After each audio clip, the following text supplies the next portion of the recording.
Hello everyone! Welcome back to my YouTube channel! So ayan, nakikita nyo na naman ako ngayon, nagpe-prepare kasi may ka-meet up ako ngayon guys. Charot lang. Ito, nag-ready ako kasi, anong oras na ba? Ayan, alas 6 na dito ng gabi and nag-ready ako para puntahan yung ka-meet up ko. Charot. Charot lang guys. Ayun na naman, mamaya na naman may mga nanonood na naman dyan. Mga marites. Kasi panggabi ako ngayon guys sa aking part-time. Gabi ang sked ko ngayon. So, eto, nag-ready tayo. Gusto ko lang din magpasalamat sa mga nanood ng aking last vlog. Maraming mga nakarelate na OFW. Yung tungkol sa may sakit. Tapos yung sa mga anong tawag doon? Sa home, pagiging ano yan? Yun, homesick. Oo nga naman, normal naman talagang ma-homesick. Kasi lalo na kapag ano ka, diba?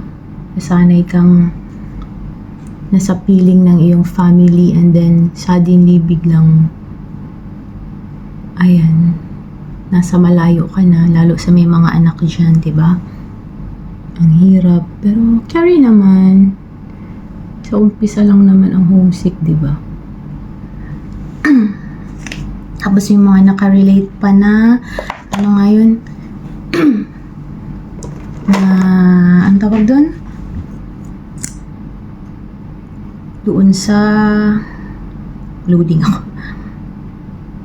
Yung sa mga naglalagas na buhok, ayan, nagligo na naman ako ngayon after 2 days. Kasi, ingatan ko din yung buhok ko. Ang hirap kapag ano, ang pangit ng buhok, diba? Lalo sa mga babae.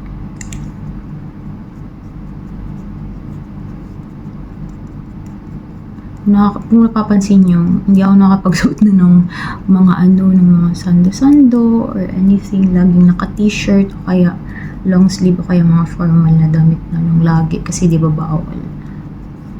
Ang hirap pumorma no, kapag nasa Middle East ka. Ayun guys. So samahan niyo ako papunta doon. Pero syempre wait ako lang sa inyong dadaan.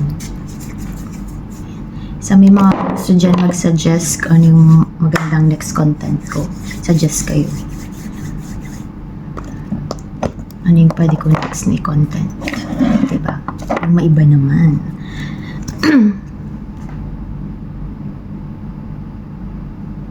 Nalutuwa lang ako. Ang dami nag-comment nung last vlog ko eh.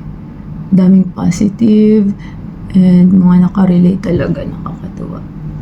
So, ang dami rin taga dito sa Doha, no? Meron din mga taga dito sa same place namin.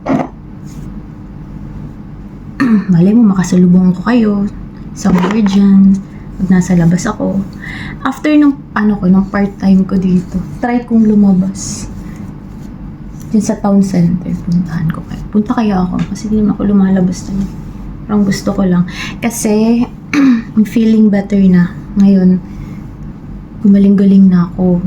Konting ubo-ubo na lang. Pero di na ako inaatake nung sinasabi ng kapag tuwing gabi, hindi na ako inaatake. Kaya nakakatuwa. Ginagawa ko yung lemon talaga. Sinulog ko yung lemon with honey. Super effective siya. Saka nag-vitamins na ako. Tapos yung gamot, tinigilan ko na. Kasi parang hindi naman siya effective sa akin. So, ayun guys. Malilate na ako. Kaya, punta na tayo at magbubook na ako ng Uber. Ayan, papunta na tayo dun. Sa aking place ng pinagsa-sideline na yun. Ups, medyo magalaw. Ayan, may tumambay dyan.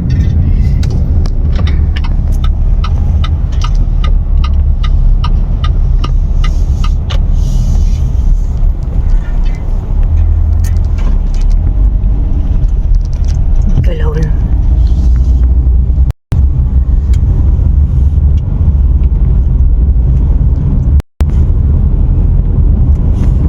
In front of the bus, right? Yeah.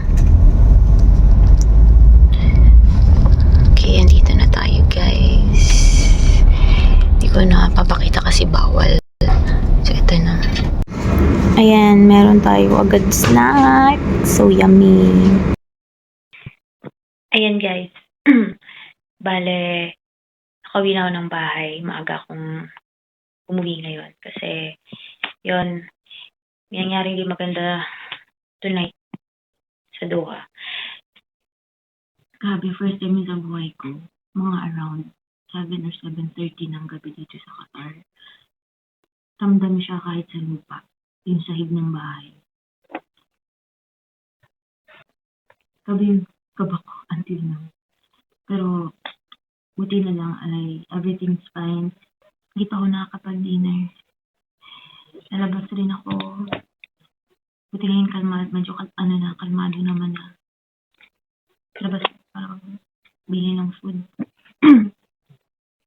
Na-open pa din. Malapit lang naman. Tungkol sa sinabi ko na hindi magandang nangyari tonight. So, kasi siya pwedeng i-vlog dito eh. So, para safe na rin. So, nakikita nyo naman siguro yun sa news. So, naman yun nangyari. And, oops. So, malapit na ako. Para makapag-kape-kape and kumain ng dinner. Yan guys. Sa loob na tayo ng McDo. And bala kong sa labas na lang muna kumain. Kasi malamig sa loob. Kagagaling ko lang sa loob. Ang dami pa rin tao. Oh my gosh. Sila natakot ako. Parang ako.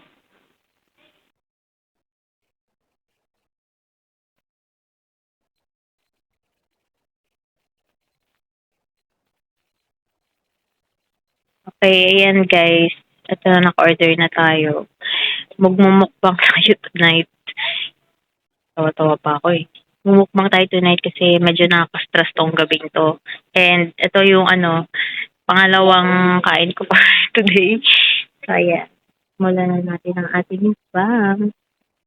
Ayan guys, di na ako nakapag-video kanina. So, pauwi na ako ng bahay. Naglalakad ako dito. And ayan, safe naman kasi may ilaw dito sa park namin. And ayun, sabi ko kanina, maaga akong nakauwi tonight kasi ayun, para sa safety ko na rin. Uwi ako ng maaga. So, hindi ako masyadong nagtagal sa Salben ko tonight kasi nga, ayun, yan, tulad ng kwento ko, kung nagdi-detalye, yun, something happened tonight dito sa Doha. So, ayun, and then, maaga naman ako nakauwi, isipan kong lumabas, kasi parang walking distance lang from bahay to town center dito sa McDo. So, nagkaroon ako ng me time, makapag-unwind rin, and then, at least makalangat rin sa buong hangin, kasi ang ganda ng panahon rin. As you can see, nakikita niyo sa buong ko mahangin ngayon, maganda yung panahon. And pauwi na ako, once makarating ako ng bahay, papahinga na rin. And yun, salamat po sa mga nanonood at sumusuporta sa aking YouTube channel. Sa mga hindi pa po nakakapag-subscribe, click nyo po yung subscribe button dyan natin. And ayun, sana subaybayan nyo pa ako sa mga susunod kong vlogs. At sa mga hindi pa nakakapanood ng mga dati kong or mga previous kong vlogs, ayan, pwede pa din yung magpanood dyan. Ayan. And yun, maraming salamat sa suporta guys. And yun, have a good day and God bless us all. Thank you. Good night.